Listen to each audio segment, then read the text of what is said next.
cantado, haberte adorado a ti. Gracias porque hemos leído en tu palabra. Y ahora te rogamos, bendito Señor, que en ese momento en el cual tu palabra será expuesta, el glorioso mensaje del Dios bendito, te rogamos para que tu Espíritu Santo aplique este mensaje, lo que vamos a estar leyendo en la Escritura, y lo revele a la vida de cada uno de los que estamos aquí. Señor, ¿qué otro mensaje podríamos nosotros escuchar o anhelar oír que aquel mensaje que revela cómo tú, el Dios que es 3 veces santo, creador del universo, quiso venir y salvar a aquellos que éramos sus enemigos? Entonces, danos esta reverencia para que con gratitud, sabiendo que si hemos creído a este mensaje, entonces que podamos nuevamente tener el gozo de creer, de confirmar esta fe que tú nos has dado en él. Y asimismo, Señor, te ruego por aquellos que no te conocen aún a ti, y que la predicación del Evangelio de Jesucristo haga, Señor, esta obra, y ellos puedan creer por la obra de tu Espíritu Santo en él, y tener la certeza de que tú les perdonas y de que tú les justificas por la obra de nuestro Señor Jesucristo. Y también, Dios, ten misericordia de los niños en medio nuestro, porque ellos también te necesitan a ti. Entonces, Señor, que tu Espíritu Santo pueda aplicar este mensaje a sus vidas. Te pedimos estas cosas en el nombre de nuestro Señor Jesús. Amén. ¿Pueden tomar asiento? Vamos a estar meditando en el pasaje de memorización. Entonces vamos a la epístola de los Romanos. Romanos capítulo 1.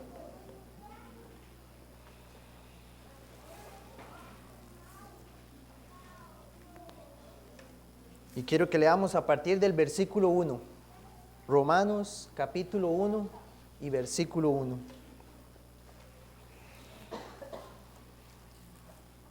Muy bien, Romanos 1. Pablo, siervo de Jesucristo, llamado a ser apóstol, apartado para el evangelio de Dios, que él había prometido antes por sus profetas en las santas escrituras, acerca de su Hijo, nuestro Señor Jesucristo, que era del linaje de David según la carne, que fue declarado Hijo de Dios con poder, según el Espíritu de santidad, por la resurrección de entre los muertos, y por quien recibimos la gracia y el apostolado, para la obediencia a la fe en todas las naciones por amor de su nombre, entre las cuales estáis también vosotros, llamados a ser de Jesucristo, a todos los que estáis en Roma, amados de Dios, llamados a ser santos. Gracia y paz a vosotros, de Dios nuestro Padre y del Señor Jesucristo. Primeramente doy gracias a mi Dios, mediante Jesucristo, con respecto a todos vosotros, de que vuestra fe se divulga por todo el mundo, porque testigo me es Dios, a quien sirvo en mi espíritu, en el evangelio de su Hijo, de que sin cesar hago mención de vosotros siempre en mis oraciones, rogando que de alguna manera tenga al fin, por la voluntad de Dios, un próspero viaje para ir a vosotros, porque deseo veros, para comunicaros algún don espiritual, a fin de que seáis confirmados, esto es, para ser mutuamente confortados por la fe que nos es común a vosotros y a mí. Pero no quiero, hermanos, que ignoréis que muchas veces me he propuesto ir a vosotros, pero hasta ahora he sido estorbado, para tener también entre vosotros algún fruto, como entre los demás gentiles, a griegos y a no griegos, a sabios y a no sabios soy deudor. Así que en cuanto a mí, pronto estoy a anunciaros el Evangelio, también a vosotros que estáis en Roma, porque no me avergüenzo del Evangelio, porque es poder de Dios para salvación a todo aquel que cree, al judío primeramente y también al griego, porque en el Evangelio la justicia de Dios se revela por fe y para fe, como está escrito, mas el justo por la fe vivirá. Esa es la palabra del Señor. Cuando nosotros hacemos, como acabamos de realizar, la lectura de estos primeros 17 versículos del capítulo primero en esta epístola a los Romanos, nos damos cuenta de una de las prioridades que tenía el apóstol. Que pude contar que en estos 17 versículos él nombra y menciona 5 veces el término el Evangelio. Por lo cual entonces al ir y meditar en el versículo 16 y 17, en el cual estará nuestro sermón, pero a ver todo el contexto, debemos entonces procurar darle la relevancia a esta palabra, el Evangelio. No había otro mensaje que el apóstol Pablo quisiera predicar y enseñar a las iglesias. Interesante es notar que él aquí, a una iglesia que está establecida en la región de Roma, él les dice que ha querido ir, pero que muchas veces ha sido estorbado, pero que él ha querido ir, y como dice el versículo 15, con el fin de anunciaros el Evangelio. Entonces uno pregunta, es una iglesia que está en Roma, pero el anhelo de Pablo es ir a esa iglesia de creyentes y predicarles el Evangelio.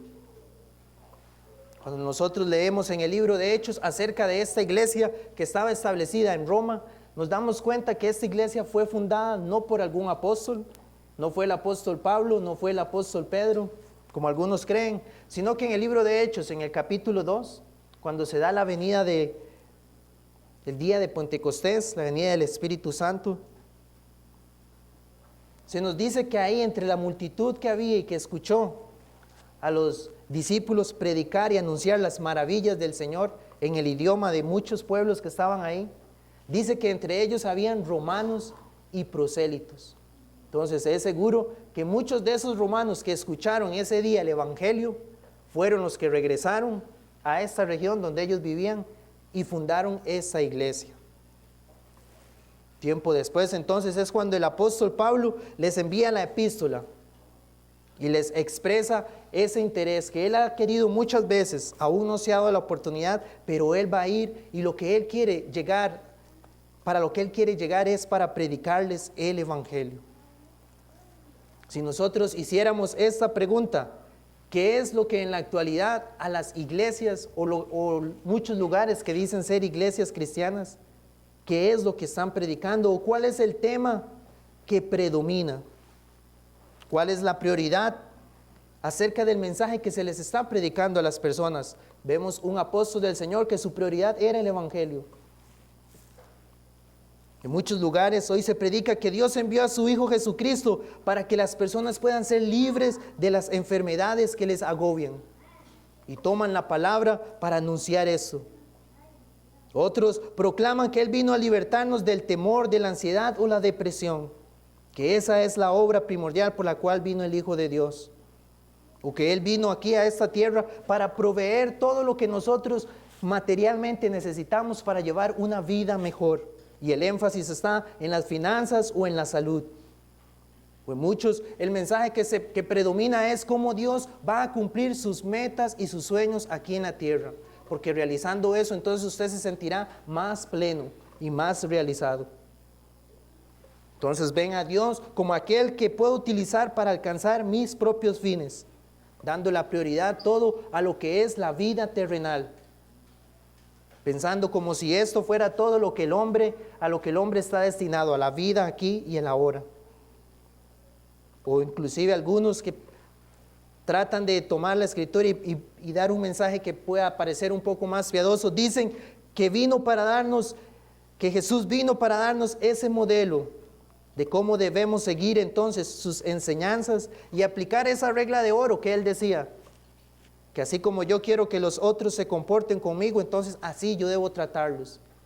Entonces la predicación está basada en cómo nosotros debemos actuar siguiendo ese modelo. Pero llegar a un lugar donde se nos predique un mensaje que muestra cómo la vida del hombre ha sido solamente de constante ir en contra de la ley de Dios, una vida que se manifiesta cada vez en su rebelión contra Dios y contra su palabra, y que las personas, como dice la Escritura, están solamente acumulando ira para el día en que venga y sea el juicio de Dios. Eso no es lo que las personas quieren oír. Eso no es el mensaje que pueda traer atención o ser agradable al oído de muchos. O inclusive escuchar la predicación acerca de cómo Cristo exige renunciar a todo lo de esta vida, e inclusive entender que puedo llegar a padecer rechazo, que puedo llegar incluso a ser abandonado por aquellos que yo más amo por causa de Él, que eso es lo que Cristo nos está llamando. Las personas muchas veces pueden terminar diciendo como el día que Pablo predicó en Atenas, y cuando les habló acerca de Cristo y su resurrección, le dijeron, ya te oiremos otro día acerca de eso, no me interesa. Pero ¿cuál es el mensaje primordial por el cual el apóstol Pablo estuvo dispuesto a dar su vida? Él no anduvo predicando, o más bien una de las prioridades que él quiso por las cuales ir a Roma, era porque él les decía, yo me he propuesto ir a ustedes para de ahí luego partir a España. ¿Por qué? Porque quiero ir y predicar allá, donde Cristo no ha sido predicado. Ese es uno también de los objetivos por los cuales quiero ir a Roma, para que de ahí pueda tener esa posibilidad. Porque Él les dice, yo ya he llenado todo, en Romanos 15 Él les dice, yo ya he llenado todo, desde Jerusalén hasta Ilírico, todo lo he llenado del Evangelio de Cristo, he predicado a Cristo y su palabra. Este es el mensaje que a Él lo llevaba a esta labor misionera. Desde Jerusalén, en el continente asiático, podemos ubicarnos hasta Ilírico, que es las regiones que hoy comprenden donde está Croacia, Eslovenia, Bosnia y Herzegovina, hasta ese lugar, desde Asia hasta Europa. Todo eso Pablo había recorrido, dicen algunos, casi 2.400 kilómetros, predicando el Evangelio de Jesucristo. Como les digo, no creo que Pablo anduviera predicando cómo hacerles llevar una mejor vida a ellos, sino que él entendió cuál era la necesidad de todas esas regiones. Entonces él se propuso esto, ir a Roma, anunciarles el Evangelio, pero también porque yo quiero ir y seguir predicando este Evangelio, porque él decía, porque no me avergüenzo de este Evangelio, porque es poder de Dios. Entonces, asimismo, hoy nosotros podemos tener esa aplicación a nuestras vidas. Estoy yo procurando anunciar ese Evangelio que entiendo que es el mensaje más importante que las personas pueden escuchar. ¿Qué otro mensaje necesitan escuchar las personas más que Cristo y su Evangelio? Un pastor decía que en la Biblia nos puede enseñar muchos temas, podemos pasar la vida entera hablando de muchos temas, pero hay un tema que es eterno y es el Evangelio de Jesucristo, por lo cual la iglesia debe conducirse, por lo cual la iglesia, en el cual la iglesia debe estar fundada en el Evangelio de Cristo. Algunos predicadores hablan acerca de la cultura del Evangelio, de cómo las conversaciones entre los mismos creyentes deben estar basadas en esto, en el Evangelio de Cristo. Cuanto más si en la iglesia llegan personas que no conocen acerca de Él, acercarme y procurar que Él escuche el Evangelio, porque no sabemos si ese será el único día que Él estará en medio nuestro, y podemos decir, este hombre vino, estuvo aquí, esta persona estuvo en medio nuestro y escuchó el Evangelio, se fue siendo consciente de su condición delante de Dios, o fue solamente un mensaje que le hace cómo creer, cómo solucionar sus problemas aquí terrenales, o fue entendiendo que hay un Dios que ha dado la esperanza al hombre de ser salvo. Entonces él hablaba de que en los creyentes, en la iglesia, debe estar esa cultura. Un hermano decía que el Evangelio es la gasolina que mueve al creyente. En medio de la prueba, en medio de la enfermedad, en medio de la angustia, en problemas matrimoniales, en el trabajo, el Evangelio es lo que nos sostendrá. El Evangelio de Jesucristo. Entonces el apóstol Pablo, iniciando el capítulo 1, dice que este mensaje era el que Dios había prometido desde antes por sus profetas en las Santas Escrituras. Al apóstol Pablo muchos lo acusaban de estar enseñando algo que era nuevo.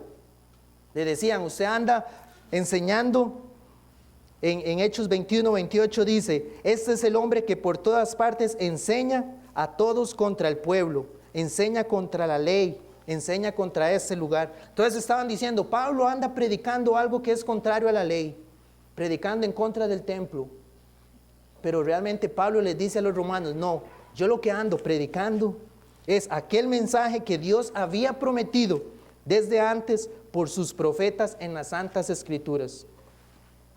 Recuerdo en una ocasión que tuvimos la oportunidad de evangelizar y hablar con un hombre que él nos decía que el cristianismo se inventó lo del evangelio para que las personas puedan creer en Cristo, porque eso era algo del Nuevo Testamento solamente. Él obviamente decía ser un judaizante y apuntaba a eso, que el cristianismo se inventó eso porque es algo solamente del Nuevo Testamento. Pero cuando nosotros vamos a la Escritura como un pasaje como este, vemos que no, que realmente desde Génesis Dios viene revelando el Evangelio de Jesucristo, lo que Él en un momento iba a llegar y consumar. Génesis 3:15 lo vemos como esa promesa, más conocida como el protoevangelio. Después de la caída, Dios le dice a Adán y a Eva, les dice, y pondré enemistad entre ti y la mujer. Hablando de la serpiente, entre tu simiente y la simiente suya. La simiente de la mujer, te herirá en la cabeza y tú le herirás en el calcañar. Desde ahí Dios venía anunciando la victoria que Él iba a traer sobre la serpiente. Que Apocalipsis 12:9 nos dice que la serpiente antigua era Satanás. Dios viene revelando, un descendiente de la mujer es el que va a venir. A Abraham le promete que un descendiente de él iba a ser por medio del cual todas las naciones iban a ser benditas. Y en Gálatas dice que la simiente de Abraham era Cristo. Entonces eso de que el Evangelio no está en el Antiguo Testamento es totalmente falso. Y así podemos ir por muchos pasajes de la Escritura en el Antiguo Testamento para mostrar cómo Dios venía revelando el Evangelio. Y recordemos, cuando el apóstol Pablo predicaba, él utilizaba el Antiguo Testamento para mostrar a Cristo que Él era el cumplimiento de lo que se había anunciado. Y más nuestro Señor Jesucristo en Lucas 24, cuando se aparece a los discípulos en el camino de Emaús, les dice, todo lo que estaba anunciado en la ley, o sea, en los primeros 5 libros de la Biblia, del Antiguo Testamento, todo lo que estaba escrito acerca de Él en los profetas, y todo lo que estaba escrito en los salmos, todo tuvo su cumplimiento en Él, en Cristo. Entonces Pablo eso era lo que predicaba y era lo que les decía a los romanos. Yo no estoy enseñando nada nuevo y eso es lo que les voy a ir a predicar. Entonces él decía en el versículo 16, porque de este mensaje, que es el que yo predico, yo no me avergüenzo, porque no me avergüenzo del Evangelio. Ahora, hermanos, ¿qué había padecido el apóstol Pablo por causa del Evangelio? Cuando nosotros meditamos en esto, ¿cuál era el resultado de que él anduviera predicando el Evangelio? Podemos leer cómo él padeció ser encarcelado en Filipos por andar anunciando de Cristo. En una región, en Derbe, en Listra, padeció el ser lapidado, fue apedreado por causa del Evangelio. Sufrió naufragio por causa del Evangelio. Y así podemos ir detallando mucho de lo que él padeció. Entonces no era un mensaje el cual podía generar algún reconocimiento, algún prestigio en las personas para ir y predicar. No, a él esto le estaba costando casi que la vida y al final vemos que así lo fue. Pero ¿cuál era la convicción de ese hombre? Yo no me avergüenzo del Evangelio. Aquí es donde nosotros también podríamos ser confrontados y decir, si he creído al Evangelio, al mensaje que entiendo que es el poder de Dios para salvar. Cada vez que tengo la oportunidad estoy hablando de este mensaje, que yo creo que es lo único que puede realmente traer la solución y la salvación a la vida de las personas, al principal problema que ellos tienen, que es su relación con Dios. O cuando tengo la oportunidad de hablar, solamente pienso y digo, esta persona necesita el evangelio, pero no soy capaz de dar el mensaje o de hablarle en ese momento. Es algo en lo cual debemos examinarnos. Si realmente está la convicción en mí de que yo no tengo por qué avergonzarme de esto. Pablo decía, algunos lo que buscan es que se predique un mensaje entonces muy elaborado, un mensaje que sea muy sofisticado. Como algunos andan diciendo que se necesita un gran entendimiento espiritual para entender ciertas partes de la Escritura. Y otros, decía Pablo, otros los que quieren oír es solamente, o más bien quieren ver, es solamente señales, cosas asombrosas. Eso es lo que andan buscando. Pero Pablo, ¿qué decía? No, pero yo lo que predico es solo el mensaje de la cruz de Cristo. Eso es lo que yo predico, a Cristo crucificado. Acerca de la vida de un hombre, de un carpintero que por 3 años anduvo enseñando, confrontando con autoridad a los líderes religiosos del pueblo, con señales y maravillas, y que luego este hombre fue crucificado, los líderes religiosos lo llevaron a la muerte, pero que él resucitó y está ahora a la diestra del Padre, y prometió que un día regresará y juzgará a todos los que lo han rechazado. Eso es lo que él predicaba, decía, yo no me avergüenzo de este mensaje, y eso es lo que anuncio, y sé que es lo que los hombres necesitan oír. No es algo entonces por lo cual las personas puedan decir, ese es un mensaje muy elaborado. No, es tan sencillo como decía un predicador que hasta un niño pequeñito lo puede entender. Le predicas a él acerca de que Cristo murió y le muestras que ahí está la cruz. Le dices que Él resucitó y le muestras que hubo una tumba vacía. Le dices que Él vive y que un día Él va a regresar y que si pone su confianza en Él, Él será salvo. Ese es un mensaje que uno podría decir, es sencillo, no es difícil de elaborar, pero es poder de Dios. Y esa es la segunda afirmación que Pablo hace, es poder de Dios para salvación a todo aquel que cree. Cuando nosotros vamos a la Escritura, desde Génesis, vemos cómo Dios revela su poder. Génesis capítulo 1 nos muestra el poder de Dios en la creación. No existía nada y con solo su palabra y en 6 días creó todo lo que existe, el universo. Hace unos meses se publicaron imágenes asombrosas acerca del universo y uno entiende cómo el poder de Dios creó eso con solo su palabra. Luego en Éxodo vemos cómo el poder de Dios se manifiesta en la salvación del pueblo de Israel, en medio de la esclavitud que tenían en Egipto. Y Él dijo, voy a mostrar mi poder en este hombre con grandes señales y maravillas. Y Dios trajo el juicio sobre Faraón y el pueblo de Egipto con las 10 plagas, mostrando también el poder de Dios. Y así el Antiguo Testamento nos revela de muchas maneras ese poder de Dios. Pero Pablo apunta en este pasaje que en el Evangelio, en este mensaje, está también manifestado el poder de Dios. Y eso era lo que él decía en varios pasajes, en 1 Corintios 1:17. Él decía, pues no me envió Cristo a bautizar, sino a predicar el Evangelio. Y escuchen, no con palabra, no con sabiduría de palabras, para que no se haga vana la cruz de Cristo. Porque la palabra de la cruz es locura a los que se pierden, pero a los que se salvan, esto es, decía Pablo, a nosotros es poder de Dios. Primera a los Corintios 1:22 decía, porque, como lo que les mencionaba, porque los judíos piden señales y los griegos buscan sabiduría, pero nosotros predicamos a Cristo crucificado. Para los judíos ciertamente es tropezadero y para los gentiles es una locura, mas para los llamados judíos como griegos, Cristo poder de Dios y sabiduría de Dios. Y ahí mismo en el capítulo 2 dice, ni mi palabra ni mi predicación fue con palabras persuasivas de humana sabiduría, sino con demostración del Espíritu y de poder. Y escuchen, para que vuestra fe no esté fundada en la sabiduría de los hombres, sino en el poder de Dios. Entonces él sabía el poder de Dios para salvar. ¿Y qué más testimonio tenía él que su vida misma? La vida del apóstol Pablo, como él en Filipenses capítulo 3 expresa todo el fariseísmo en lo cual él estuvo confiando durante mucho tiempo, en lo cual él descansaba, en lo cual él creía que ante los ojos de los hombres él era perfecto, intachable. Y quiero que lo leamos. Filipenses 3 en el versículo 4 dice: aunque yo tengo también de qué confiar en la carne.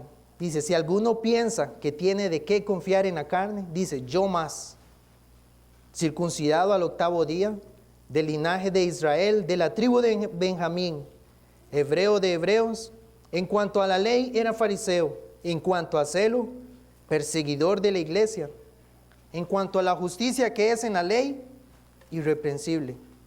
Y escuchen, pero cuantas cosas eran para mí ganancia, las he estimado como pérdida por amor de Cristo. Y ciertamente aún estimo todas las cosas como pérdida por la excelencia del conocimiento de Cristo Jesús, mi Señor, por amor del cual lo he perdido todo y lo tengo por basura para ganar a Cristo y ser hallado en Él, no teniendo mi propia justicia, que es por la ley, sino la que es la justicia que es por la fe de Cristo, la justicia que es de Dios por la fe. Pablo entendió, este poder de Dios fue el que me transformó. Toda esta vida religiosa en la cual el hombre confiaba en sí mismo, en sus propias obras, no, el Evangelio me humilló y me hizo entender que no podía hacer nada, que todo era solo por la justicia que es de Dios en la fe, la justicia que es de Dios por la fe solamente. Los hombres pueden sufrir, y ese es el gran problema que tenemos los hombres. Sufrimos el engaño y la esclavitud del pecado. Por eso necesitamos ese poder de Dios para hacer una nueva creación en nosotros. Ese poder de Dios para libertarnos del pecado. Y ese poder de Dios para perseverarnos, para preservarnos hasta el día en que Él venga. Los romanos, ellos eran parte de este imperio que había conquistado muchos pueblos. Entonces ellos podían decir, ¿salvación de qué? ¿Qué es lo que está hablando Pablo? Si no somos esclavos de nadie, podían pensar. Pero Juan 8:34 dice, todo el que hace, y el sentido es el que está haciendo, o que está practicando pecado, esclavo es del pecado. Y en el Antiguo Testamento, en Jeremías 2:22 dice, aunque te laves con lejía y amontones jabón sobre ti, la mancha de tu pecado permanecerá aún delante de mí, dijo Jehová el Señor. Y también dice en Jeremías, ¿mudará el etíope su piel y el leopardo sus manchas? Así también, ¿pueden ustedes hacer el bien estando habituados a hacer el mal? La respuesta a esa pregunta es obvia, no podemos. El hombre necesita ese poder de Dios para ser libertado. Pero ¿qué es como les menciono, qué es el engaño del pecado? Nos hace tener esa falsa confianza en nosotros mismos, en que podemos creer que tengo eso solucionado, que el día en que, y muchos tal vez han tenido la oportunidad de hablar con personas, pero muchos creen que el día que estén delante de Dios podrán justificarse ante Él, que tendrán una respuesta, algo con lo cual ellos piensan que van a salir exentos de toda culpa.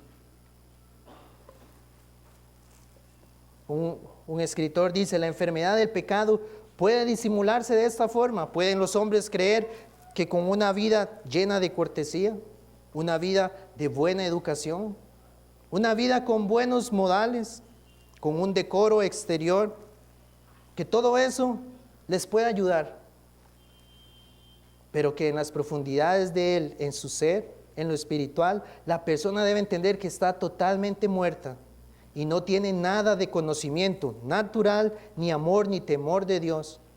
y no se da cuenta que lo que el pecado dice es: soy tu enemigo mortal y quiero tu ruina eterna en el infierno. Ese es el engaño del pecado que lleva al hombre a verse a sí mismo y creer: no necesito salvación de nada. Los hombres, al meditar en la salvación, la menosprecian, y creo que muchos de nosotros fuimos testigos de esto con nuestra propia vida, porque primero no entendíamos nuestra condición delante de Él, y no entendíamos quién es Dios y quién somos nosotros. Entonces, al no conocer a Dios, pienso que todo podrá estar bien. No entendíamos el gran peligro en el cual nos encontrábamos y en el cual se encuentran muchos: la ira de Dios y la condenación eterna. Tampoco entienden el costo que implica ser salvado de sus pecados. El Salmo 49 dice: ninguno de ellos podrá en manera alguna redimir al hermano, ni dar a Dios su rescate. Dice el versículo 8: porque la redención de su vida es de gran precio y no se logrará jamás. Así que el hombre no entiende el gran costo que implica el ser libertado. Y también la Escritura nos muestra que los hombres que no han nacido de nuevo no pueden ver el reino de Dios. Entonces ellos las verdades del Evangelio no las pueden ver, no se ven pecadores, no ven la ira de un Dios santo. Entonces siguen su vida como si nada de esto importara. Ahí es donde entonces Pablo les predica y les dice esto: yo no me avergüenzo, porque es poder de Dios, del Evangelio, porque es poder de Dios para salvación a todo aquel que cree. Entonces el creyente puede tener esta certeza. Y también usted, hermano y amigo, si usted realmente puede hoy decir que ha creído el Evangelio, la evidencia es que usted va a tener por parte del Espíritu de Dios la certeza en su vida de que realmente usted es hijo de Dios. Porque no es como una vez hablando con una persona que me decía que hasta el final, hasta el día en que estemos delante de Dios, se dará cuenta si fue salvo o no.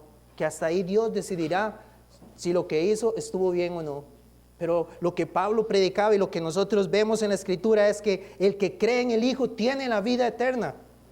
El que cree en Él, el que cree el Evangelio, es salvación de Dios.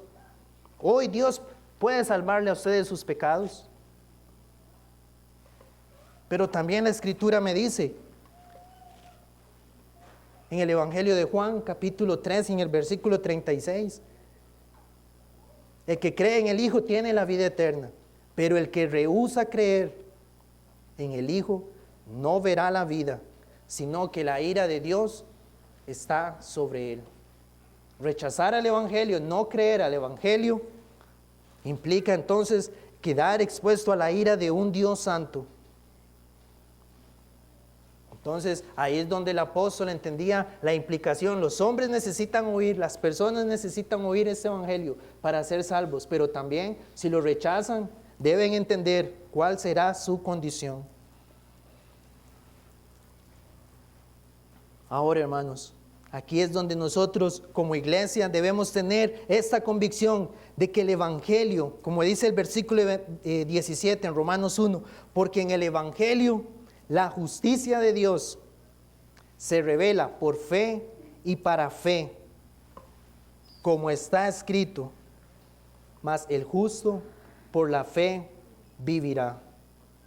Aquí es donde el Evangelio empieza a cobrar en nuestra vida empieza a cobrar ese sentido de ser una gran buena noticia.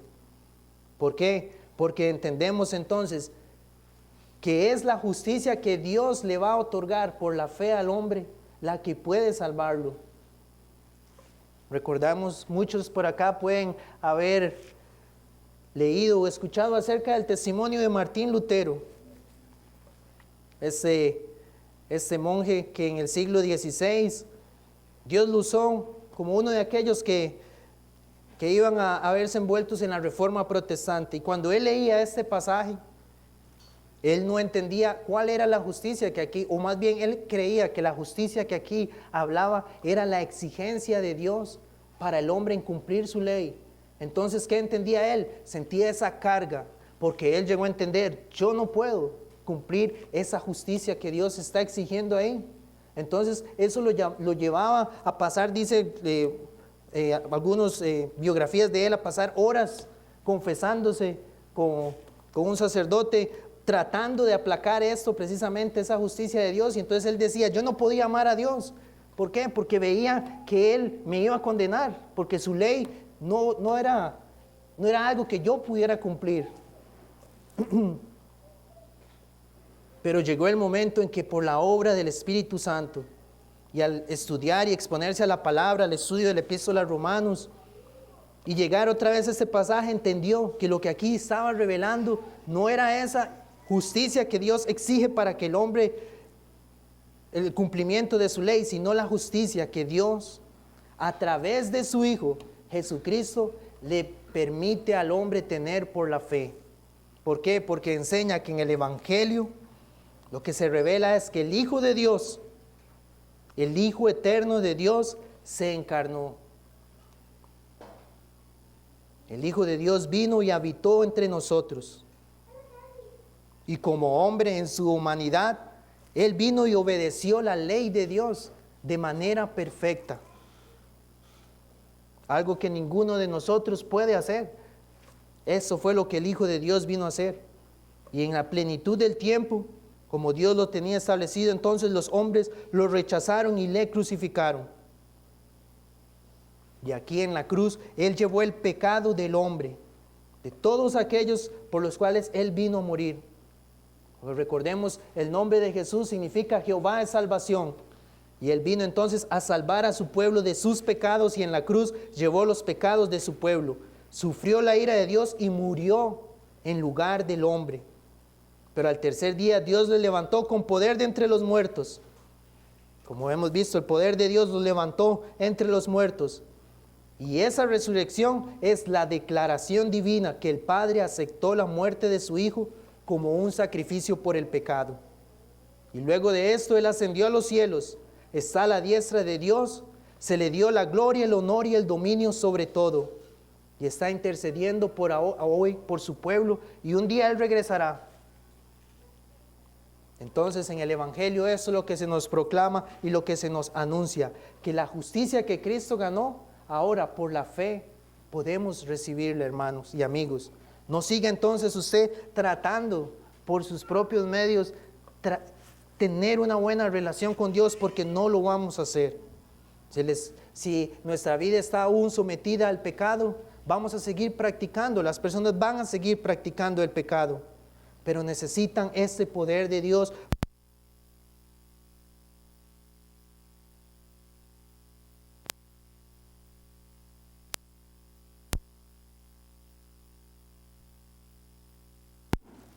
¿Aló? Perdón.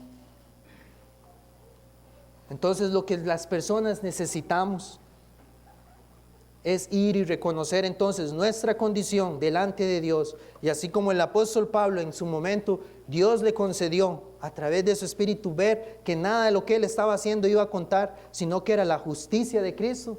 Entonces, asimismo, no rechacemos esa justicia, ese regalo que Dios ha dado por medio de su Hijo.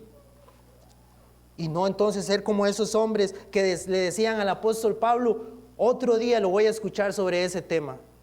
No, porque hoy puede ser el día que Dios salve su alma y lo lleve entonces a conocerlo y amarle a Él. A todos aquellos que reconocen este estado de pecado y su incapacidad y se rinden a Cristo, entonces Dios les perdona completamente. Les declara justos y son reconciliados con Él. Esa es la mejor noticia que cada ser humano debe oír. Ese es el Evangelio de Dios y de su Hijo Jesucristo. Amén. Vamos a orar. Bendito Dios y Padre Celestial, cuán bueno eres tú, Señor, que nos concedes nuevamente en esta mañana ir a tu palabra y en un pasaje como ese, ver, Señor, lo que tú hiciste, el poder del Evangelio para salvar al pecador. Señor, que podamos vernos entonces pecadores, pero que podamos ver tu poder en tu Hijo Jesucristo para que nosotros seamos salvos. Concédenos, Señor, la fe para creer en Él y que hoy salgamos de aquí teniendo esa certeza de que mis pecados han sido perdonados y que la justicia de Cristo tú me la has dado, Señor, y puedo entonces confiar en que un día estaré contigo, que seré libertado de este cuerpo de pecado completamente y estaremos entonces reinando con Cristo por la eternidad. Gracias, Padre, en el nombre de Él. Amén. Bien, nos preparamos para celebrar la cena del Señor.